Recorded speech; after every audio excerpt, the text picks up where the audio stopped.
Nintendo may cut off Wii U production this year, the Oculus Rift arrives, and PlayStation 1's SaGa Frontier was released this week 18 years ago.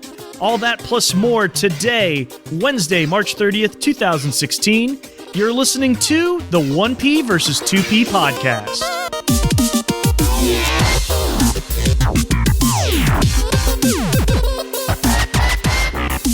I'm Taylor Ray. With me, as always, is my brother and co-host, Ryan Ray. Let's begin with First Attack. Our top stories from this past week. Let's start off with Sony forming a new studio to make smartphone games based on past PlayStation games. So let's talk about this a little bit. Let's break it down.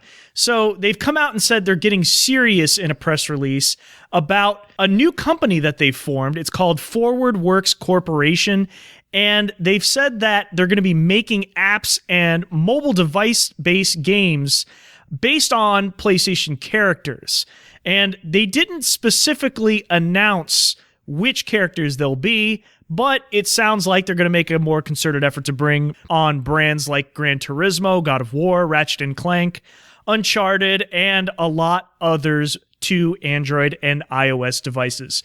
Ryan, are you excited about this? Yeah, this seems like a really weird vehicle to bring back Crash Bandicoot, but with a lot of smartphone developers and free-to-play mobile developers making games and making a lot of money, it only makes sense for Sony to kind of get in the game also. Just think of any character that was in that Sony All-Stars Smash Brothers style game and expect to see some of those characters. You know, maybe the guy from Infamous, maybe Kratos from God of War, maybe Ratchet & Clank, maybe Nathan Drake from Uncharted.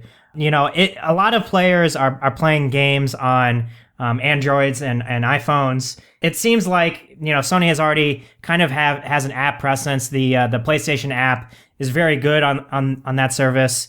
You know, they have already done some companion apps for games like Until Dawn, SingStar, and Beyond Two Souls. So this just seems kind of like a more natural direction for them. Right. Sony has sort of already moved into the mobile sphere with spin-off games like Little Big Planet with Run Sackboy Run, and then Ratchet & Clank also before the Nexus. So these are all games that are currently out. And a while ago, we talked about this on the podcast before, but if you remember PlayStation Mobile and what kind of disaster that was, putting out like these really mini games on like the PSP, the PSP Go, if you remember those.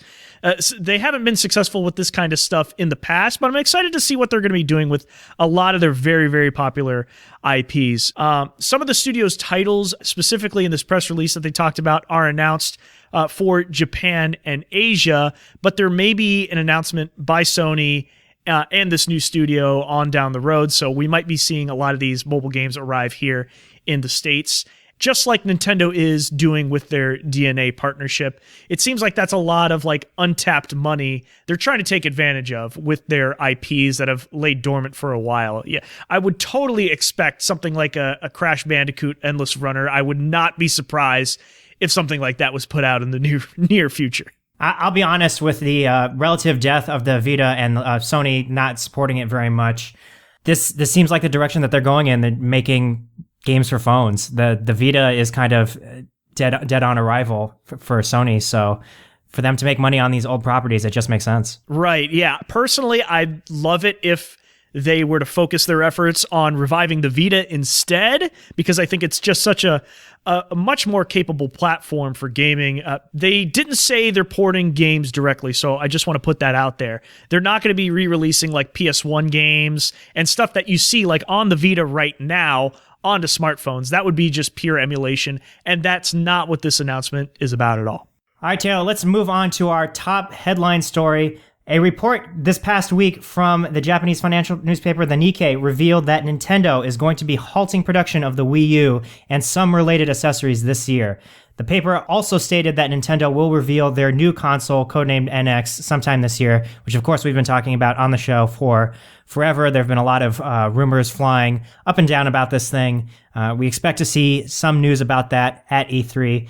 However, there was also a rebuttal from Nintendo later in the week, provided to Japanese site IT Media, and then, of course, translated over for us Westerners on Kotaku and Business Insider. Nintendo is denying that Wii U production is in its last days. Let me read you the quote from Nintendo directly. From the next quarter and thereafter as well, production of the Wii U is scheduled to continue. Translations of this statement vary a little bit. One of the translations refers to production continuing for the next fiscal year and beyond.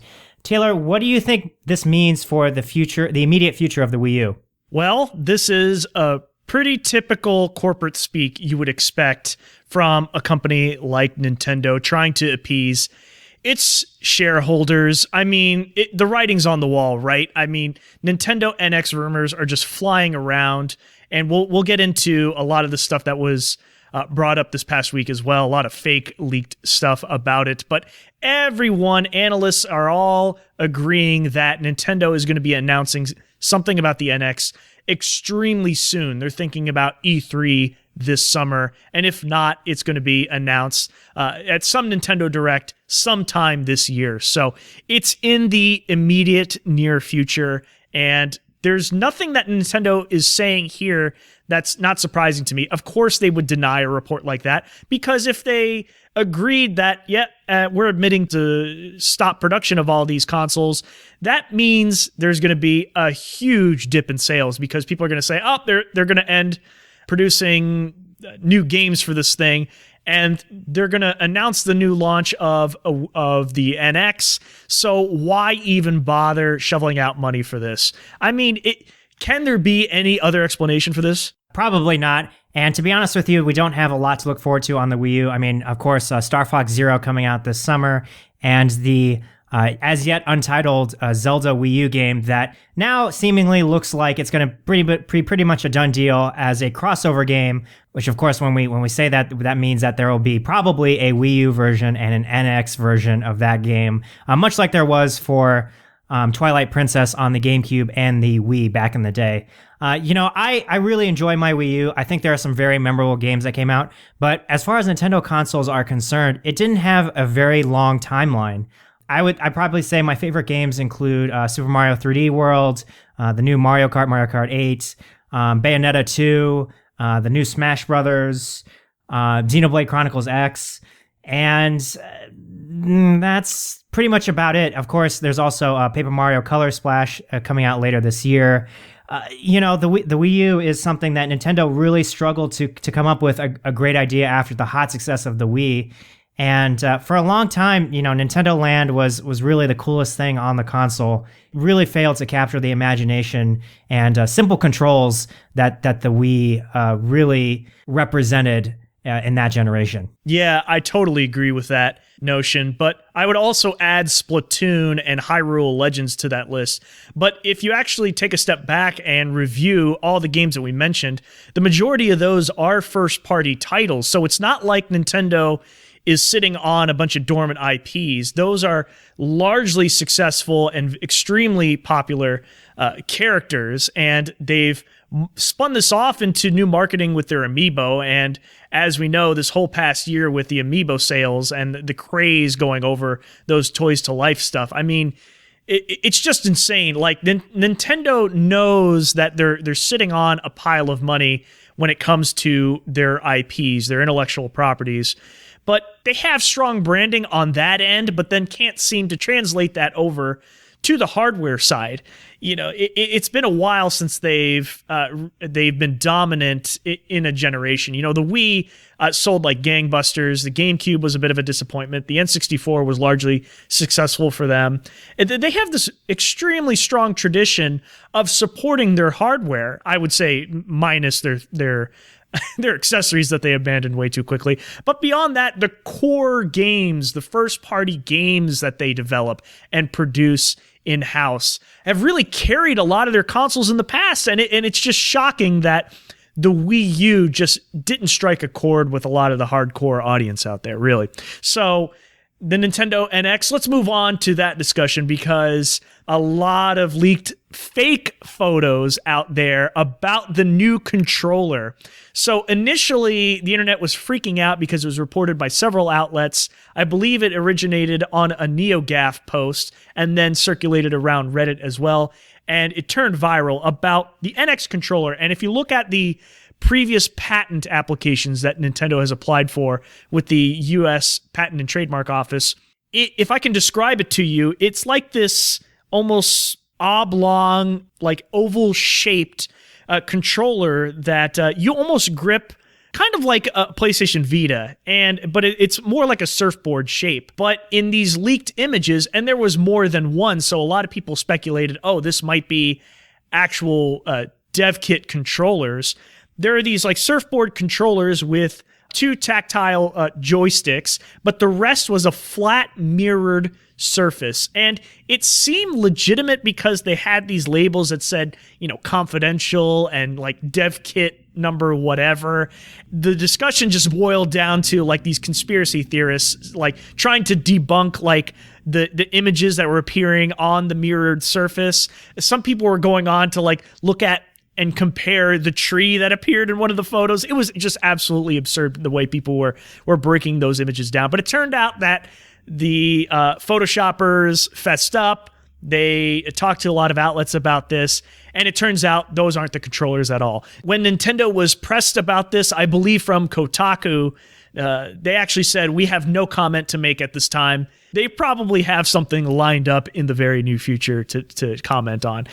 However, I would personally say that I wouldn't be surprised at all if what we saw in these doctored up, photoshopped controller images for the Nintendo NX were very similar to what the actual piece of hardware will be. What do you think? I mean, to be honest, this is the problem that the Wii U had. The Wii U had a very complicated second controller screen that really failed to capture the imagination of both players and developers. A lot of people use that screen as like a second screen, just as they do on the 3DS. A lot of people really responded well to the Wii controls, which is basically just like a TV remote. So for Nintendo to go to the NX and say, all right, let's go back to basics. Let's do a very simple controller with a screen where you can see the games and not have any tactile buttons and just have the 2 analog sticks like a lot of modern game controllers do. That seems like a weird and progressive step forward for Nintendo. They've always been kind of on this forefront of experimental controllers, and for the most part, it's worked out well. I think a lot of hardcore Nintendo fans are going to be disappointed, but Nintendo always has this more recent tradition of selling pro controller versions of the same thing. So while we haven't seen that, while we haven't heard any news about that for the NX, expect to see that this controller patent may be the simple model, the base model that you get, and you might have to pay like a $40 or $50 premium to see the pro version of this controller with actual buttons. But it makes sense. Smartphones have these kinds of controls. A lot of them have on-screen buttons, which in my experience haven't worked too well. For Nintendo to really go in this new and exciting direction, I'm really curious to see what the actual prototypes and the actual controller will look like. I'm sure we'll see more news coming out of E3 from Nintendo, of course, in the Nintendo Directs. And I look forward to playing Nintendo's games with whatever control scheme they mock up. Yeah, and it's interesting also because these creators that put out these fake photos out there, they were pretty clever. I mean, they were doing a lot of lighting manipulation and putting shadows where they should be, and even went so far as to photograph real 3D printed models that they produced themselves. And I find it really funny that they were insisting on including those 2 analog joysticks on there, like as if like no other buttons can exist on there, but those are the bare minimum requirements to qualify this thing as a true controller for a new console.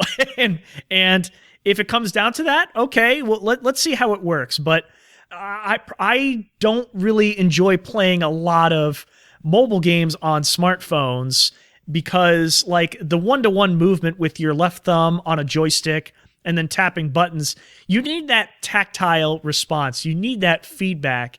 And a flat mirrored surface, and what we're guessing from Nintendo's real patent drawings, is that we're assuming it's a flat surface, and we don't know if those joysticks will actually be there when it does eventually get revealed. So stay tuned. Hopefully we'll have more official news about this at E3 like everybody is speculating. All right, speaking of controllers, let's talk about a controller that's actually out. Valve is now currently letting players design and make their own Steam controllers. So to be clear, Valve has released the .cad files for all the external bits of the Steam controller. That's of course the shell, the paddles, the analog sticks, the D-pad, all the buttons that are on that controller as a free download. What this basically means, with the right software, a bit of know-how, and a 3D printer, you can design and make your very own Steam controller, which I think is a good thing personally, because many people, myself included, find the current design of the Steam controller to be kind of unwieldy and uncomfortable for long play sessions. Taylor, what do you think of this news? I don't know how I feel about it. I've never actually held a Steam controller in my hand, but based on the mixed reviews about it, it takes a while to get used to. It's these two trackpad-like surfaces. That takes a lot. We were just talking about that with the NX stuff. It's very difficult to get used to. What I fully expect to happen with this is that you're going to see a lot of custom modders come out and try to sell you these bootleg versions of Steam controllers that have all these, wacky colors and, sparkly, and have these ridiculous buttons on them, like button shaped like bullet casings and stuff like that. And Valve is saying, well, if you plan on selling a new controller, you need permission from us first. But what's to stop anyone from posting this, and then on the down low you buy these custom controllers, just like people do with other manufacturers like Xbox One controllers and of course PS4 stuff. So yeah, I like to see how this is going to work and what people are going to do with this stuff, because as I understand it, modding and repairing controllers seems like an absolute complicated nightmare. Right. I've done some controller repair work in the past. It's not pretty. It involves a lot of circuit boards. Involves buying a lot of buttons from the Far East. Even with a 3D printer for the shell, which is what those files are for, you'd still need all the individual components to fit together correctly. If you ever put together a PC, imagine that nightmare, except in microcosm, because controllers, of course, are a lot smaller than a PC motherboard. And if you want the controller to work well, and you're going to need to make sure that you fit the design expectations from a Steam controller very exactly. It's a really awesome idea. It probably isn't practical for people like you and me, Taylor. For that one electrical engineering student who's out there and interested in getting into controller making, I'm sure that something amazing will come out of this. You're right. Practically, this is nothing. Okay, you have all these custom electronic components that are involved, all these custom buttons, like you described, that not everyone sells and that are extremely difficult to get your hands on. You have all these hobbyists that post on these like obscure forums that you have to scour through, and it's not a standard. There's so many controllers out there, even fight pads and fight sticks, stuff like that. You have all these crazy custom modders, but it's just difficult for you to learn to do this yourself. So these CAD drawings Valve's putting out for the Steam controller, I don't know. I'll never get into that myself, so I'll leave it to the experts on that. Okay, enough about the news. Let's move on to this week's new game releases. I love new releases. We would be remiss if we did not talk about the Oculus Rift, which this week is its launch week. And let's talk about some of the launch titles, including Lucky's Tale and Darknet. Right, Lucky's Tale is kind of going for the Super Mario 64 effect. It's the launch title included with the Rift. That's basically a 3D character platformer, much like Banjo-Kazooie.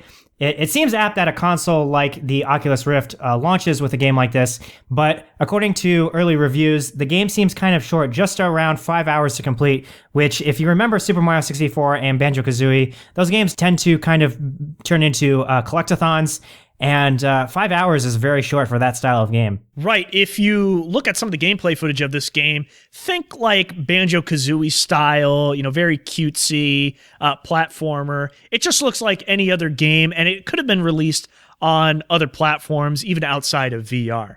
Let's talk about another launch title, Darknet. This is really an interesting game. It's a hacking puzzle game set in cyberspace, and it's billed as one of the better launch titles available in VR right out of the gate.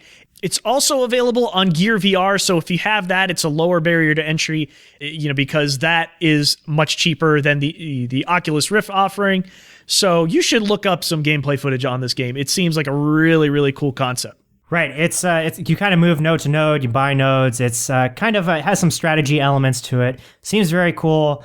I would say those are kind of the two major titles on the Oculus launching. Of course, there are 28 others, including some games that are available not in VR. From the initial impressions, the launch titles on the Rift range from basic tech demos to really cool games, but nothing seems to really be a standout title. I'd highly recommend watching the 11-hour Giant Bomb stream that they did on launch. They went through kind of all 30 games and experiences available at launch if you'd like to see more visual coverage of the Oculus to see what that kind of looks like. Right. It's very difficult for us to talk and communicate about VR because we don't own it ourselves, and it's just something that you have to experience. It's so immersive that it's difficult to convey what it's like, what you're looking at in front of you. You're just blocked off from the rest of the world when playing these games. I also want to highlight Valkyrie because that's always been highly touted as one of like the premier VR like space sim shooter style games, and it comes bundled with every pre-ordered consumer Rift. So if you haven't pre-ordered already, you got to check your email. You get a download code for it. It just looks mind-boggling to me. It's this gorgeous shooter in space in this first-person cockpit view. I'm very excited to check that out myself someday. Let's talk about another new game, Nightcry. This one's coming out for PC, iOS, Android, and the Vita. This is a spiritual successor to the classic horror game Clock Tower, and it's, of course, developed by the creative minds behind the original game, Silent Hill, and the Ju-on films. Those are Japanese-style horror movies, and this game is a point-and-click adventure game. Interesting that they're putting out an adventure game this time. Okay, Miitomo. We've talked about this before on the show. It's out for iOS and Android in the US. A lot of people have been reviewing the Japanese version out there, and a lot of positive reviews about it, interestingly enough. This is Nintendo's first social app meant for smart devices, and it's going to be available tomorrow on the 31st, so be on the lookout for that. You are going to need to sign up for a Nintendo account at Miitomo.com, so you'll get an email after that letting you know when the app is available to download. So if you want to get it right away, be sure to sign up. And those of you who pre-registered are also going to receive platinum points for the new My Nintendo Rewards program. So it's worth it, I guess, to do this thing in advance if this is your kind of thing, if you actually care about registering your products with the new rewards program. As part of this update, Nintendo is launching a new web shop for their downloadable games over at Nintendo.com. The store, which of course you're going to be able to access through your phone or the PC, is going to show the current sales of the game, of games available on that marketplace, and also lets you search the catalog by genre, popularity, or release date. With, of course, the purchases going straight to your Wii U or 3DS. That's a market improvement from the console storefronts. The Wii U and the 3DS storefronts are very terrible to navigate. It's kind of hard to find some stuff on there. And by making they're setting up their DLC shop on the web, this is going to make it a lot easier for you to buy games from Nintendo. It's 2016. It's high time they got their act together on that. The only positive thing to ever come out of like those eShop channels that you see like on 3DS and Wii U and even Wii back in the day are the background music. Those are the best things Nintendo has put out there about their storefronts, for real. Okay, let's move on to Hyper Light Drifter, coming out for PC this week. This is a 2D hack and slash action RPG. And it's this like very fluid motion style gameplay. And I hate using this buzzword, but Ryan likes to include it. Very stylistic. It's inspired by Zelda's A Link to the Past and Diablo. It was a game that was kickstarted, raising over $600,000. It was originally scheduled to come out actually way back in June of 2014, but it's finally coming out this week. Console versions of Hyper Light Drifter are expected to come out later this year, though. I'm very excited with inspirations such as Link to the Past and Diablo. That's a very good pedigree. I'm excited to check this game out. It looks very, very neat. Definitely worth a look, especially if you are a console player, because eventually they're going to announce those releases sometime later this year. Okay, another Nintendo game, My Nintendo Picross. The Legend of Zelda Twilight Princess. That is the full title announced for the 3DS, coming out tomorrow, March 31st. And like we mentioned before, we talked about the new My Nintendo Rewards program. This is available through that. It's Picross with Zelda trappings. They have not put out a lot of screenshots about this. The only screenshot we were able to look at was the start menu. It's so hard to get excited about what this is. But if I had to assume, Nintendo has worked on other like Pokemon Picross games, and even way back when on Game Boy with Mario's Picross. I personally love Picross games. I love Picross 3D on the original DS. I'm just a huge fan of these logic style puzzles. If you are an avid Sudoku player, I think you're going to find a lot of joy and fun in the Picross style game. So, and plus, if you're a Zelda fan, an even bigger plus this time. All right, in our new game announcements, Here comes a new challenger! let's talk about Yakuza Zero, the newish prequel to the Japanese gangster series, of course, being put out by SaGa. They've announced that they're going to release a PS4 version for the West in early 2017. Just looking at the trailer, the game looks really, really great. Of course, over the top, as all the Yakuza games have been. If you haven't played a Yakuza game before, I highly recommend it, just for a good introduction into Japanese culture, and a reminder of just how insane games from Japan used to be. You used to have to import games from over there, games like PS1's Incredible Crisis, games that just really didn't make a lot of sense to foreigners. And Yakuza is basically an action RPG brawler game with a lot of other stuff going on, tons of mini games, really beautiful game, and really, really colorful characters. Another game that was announced this past week is a new Toys to Life game called Infinite Arms. So the developers behind Elite Beat Agents, Gears of War, Guitar Man, League of Legends, Halo Reach are now working on a game involving articulated action figures. It's also involving some designers from the Transformers series, so very interesting. It's going to be this new free-to-play shooter with a single-player story campaign mode, plus online multiplayers, and these toys are going to sync to the PC via a Bluetooth connection.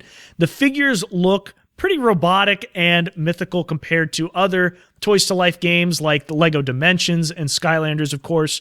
We don't know about their official release dates, but it's interesting to see. These are almost like grown-up action figures, right? Right. They look very similar to Transformers, which of course makes sense. Yes, you can sign up for the beta now on their website. It seems like a very neat premise, a next step in the evolution of this genre. If you've kind of grown up on the Skylanders series or Disney Infinity, maybe you move on to Infinite Arms. Yet another game. I'm pretty excited about this because Jackbox Party Pack 3 is coming this year, including the ever-popular Drawfile. It's coming back in this game. Drawfile, if you don't know, it's a very sadistic and friend-shaming twist on Pictionary. It's arguably the best game in the Jackbox Party Pack series. It really is. I can personally attest to that. We played it extensively at my bachelor party last year, and it was missing from the second pack, and perhaps that's why, based on all of the fan feedback, I even talked to one of the developers at PAX South this year, and man, I just said, you got to bring back Drawfile. But yeah, anyway, this is coming to PS4, Xbox One, PC, Mac, and even Amazon Fire TV, interestingly enough. To be clear, Taylor, this Drawfile 2 is a standalone sequel separate from Jackbox Party Pack 3. They haven't announced what games will be in that party pack, but of course that will be coming to the same platforms as Drawfile 2. Just quickly about Drawfile 2, the game is not going to let you draw in two colors, woo, and expand online play and streaming options, which they seem to be kind of experimenting with the second Jackbox Party Pack. Of course, we don't know any of the games in the third bundle, but Drawfile 2 isn't going to be one of them. It's just going to be released as a standalone title alongside these other games. Ah, I see. Okay, so separate from the party pack. My apologies. I wonder why they decided to do that. I guess they're going to make more money selling them separately. I probably answered my own question. Okay, Ryan, I think you're excited about this next one we're going to talk about. The Banner Saga 2 comes to Steam next month. It's the sequel to the Viking tactical RPG, and the original one was kickstarted. Right, this looks to continue the story from Banner Saga. It had kind of a very dark ending. I won't spoil it for you, but it's very, very interesting. It's, of course, this game is set to be, one of a game in a trilogy. So of course, this might be the good, dark middle chapter. Let's hope it's more like Empire Strikes Back. Banner Saga was a very, very cool game. It had a very distinctive art style, very representative of the Norse culture that it was propagating. It was kind of a mashup between Final Fantasy Tactics and Oregon Trail. You had very scarce resources that you had to manage as you marched your army across the very desperate world of that universe. A very, very cool game. I highly recommend you check out the original, and I'm very excited for the sequel. This Week in Gaming History.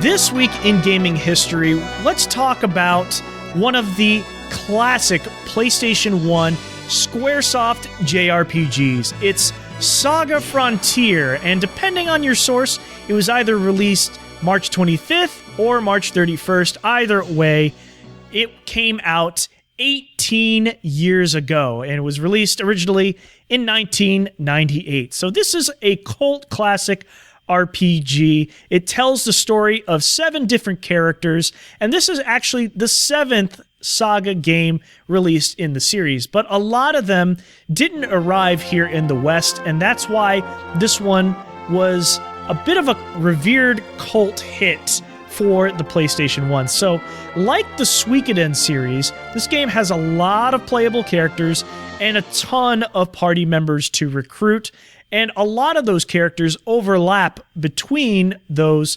storylines of the characters that you control. It features a typical JRPG turn-based combat system, and the characters learn new skills and techniques in battle randomly with the use of other related skills in the same family. It's a very interesting system.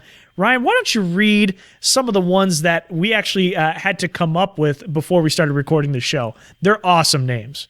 Yeah, absolutely. Probably one of the better moves, the DSC, which of course is short for Dream Suplex Combo. That's the ultimate fighting move that only some characters could pull off. Of course, some in the Sword class, Heaven to Hell, Cross Deflect, Kasumi, Two Gale Slash, Haze to Wheel, Life Sprinkler, Rising Nova. Those sound all like fighting game moves, and these are all techniques and skills that you can learn in this game. Unlike a lot of other RPGs, had a lot of really, really cool names for the techniques. Right. Yeah. And it was just so cool how you could unlock those skills. Like I mentioned before, you just randomly, you'd pull off one skill, and then all of a sudden you'd see a light bulb appear over one of your human characters, and they unlock this brand new move that's like even better than the one that you were about to use in battle. So it's just a cool way of integrating like a new combat system that you don't see in a lot of JRPGs of that era. And let's talk about a lot of the playable characters and the branching storylines, which, depending on who you asked, is kind of, it can be a positive or negative in the SaGa series. So, at the start of the game, you can choose between any of 7 main characters to play as, each with their own unique storyline. There's some crossover, but let's run through the list of characters, and we'll give you a brief description because we found them pretty interesting. Asalus is a half-human, half-mystic, searching for her own identity. Blue is a young mage out to learn all schools of magic, and he eventually descends into hell to fight the demons who attacked his home. Emilia is a blonde ex-con, secret agent, and former model seeking revenge for a supervillain who killed her family. You're going to see a reoccurring theme here. A lot of people's families got killed and they're seeking revenge. Lute, he's a carefree bard. He's my personal favorite, who stumbles on the truth behind his father's murder. Red is a teenage boy. I think, Ryan, he might be your favorite. Absolutely. He's a teenage boy turned superhero whose family is destroyed by a criminal syndicate. And our last two, Riki, a monster known as a Lumox, a fox-like creature determined to save his homeworld. And last but not least, the absolute tank of a character, T260G. He's an ancient mech, a model constructed from junk parts. He's awakened in modern times to complete a mysterious mission. So very intriguing storylines, no voice acting in the game, told entirely through dialogue between characters. I would also say that the game has some very interesting watercolor painted concept art, which is reflected in the in-game sprites. Not a lot of games from that era actually did that. Of course, they look like typical Squaresoft JRPG illustrations. Think the Final Fantasy art by Yoshitaka Amano. But for SaGa Frontier, the artist was a different artist. His name is Tomomi Kobayashi. And just a very, very neat watercolor painted look that really did wonders for the game's graphics and backgrounds. Really, really a neat looking game for the PS1. Yeah, and if you are familiar with a game like Final Fantasy VII from that era, it had beautiful pre-rendered backgrounds, and that's what a lot of the praise of this game was about. And those 2D sprites just looked phenomenal moving around in that space in between your random battles that you encountered. SaGa Frontier, let's talk about the feedback about this game and the reception here in North America, because it was mostly mixed. It was pretty average. I think now the overall like Metacritic score, the total game rankings, it hovers around like the 70% range. GameSpot actually reviewed the game back in 1998, calling the game a solid, if not exactly stellar RPG that certainly keeps you busy for a while, or at least until you tire of its occasional lack of focus, which is a great way to summarize the experience behind this game, because despite the ability to play through multiple storylines, you can play through the game 7 times to complete, to get the whole picture of all their stories. At some point you're saying, well, are they sacrificing something here because they had to write for so many different characters? And also they took some shortcuts with a lot of crossover characters. You could recruit a lot of the side optional characters in the same storyline. So you ended up playing with the same characters in battle all the time in your active party, right? Right. And it was something that, not all the storylines are very strong. I think probably the weakest storyline was probably Riki. That storyline had you collecting rings in order to try to save the world. It was just a very basic story. Some of the better ones in Blue's story, you learn all the magic, and then you have this climactic battle with his brother. And then depending on the outcome of that fight, you either play as Blue or his brother Rouge for the rest of that storyline. Very uneven storytelling. Despite the fact that its battle system was really compelling. And that was kind of basically the summary of the critical reception of this game. Other Square titles such as Final Fantasy VII and Chrono Trigger kind of outclassed this game, but in our hearts and minds on this podcast, SaGa Frontier is a really, really great game that they did eventually do sequels for. SaGa Frontier 2, not as great as SaGa Frontier 1. And, of course, the Romancing Saga games on PS2. We talked a little bit about in the show a while ago about a free-to-play mobile version sequel of SaGa Frontier. This game has a long tail, but if you're looking to check it out, you're going to have to dig out your PS1 because they haven't released it on PSN. A really, really neat RPG from that era. If you never played the game, it's worth it, I think. It's a must for any turn-based RPG fan. You've got to check it out. It's so neat, and you can definitely see a lot of modern influences and inspirations from Squaresoft games like that in the past. They don't make them like they used to. So SaGa Frontier now, this week, 18 years old.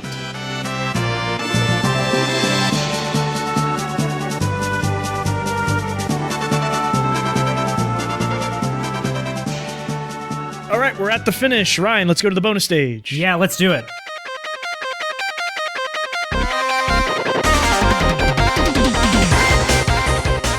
Evolution Studios, the developers behind games MotorStorm and Drive Club, have been shut down by Sony, which they confirmed to GamesIndustry.biz. It's unclear what this means for the future of Drive Club, the studio's last game.